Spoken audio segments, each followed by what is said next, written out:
If you're stuck choosing between the Panasonic Lumix L10 and the Ricoh GR4, it really comes down to how you shoot. The Ricoh GR4 is all about portability. At just 262 grams, it's tiny enough to live in your pocket, which makes it perfect for street photography. Plus, that larger APS-C sensor gives you better image quality, stronger low-light performance, and Ricoh's snap focus is insanely fast for catching moments instantly. Now the Panasonic Lumix L10 is way more of an all-rounder. You get a versatile 24 to 75 mm Leica zoom lens, a sharp OLED viewfinder, and a fully articulating touchscreen, which already makes it more flexible. But where it really pulls ahead is video.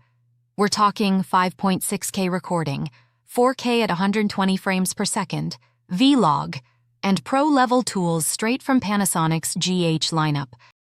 Battery life is also better on the Lumix, with around 420 shots per charge. So here's the quick takeaway. If you want the ultimate everyday carry for pure photography, go Ricoh GR4. But if you want one camera that can handle photos, video, and basically everything else, the Panasonic Lumix L10 is the smarter buy.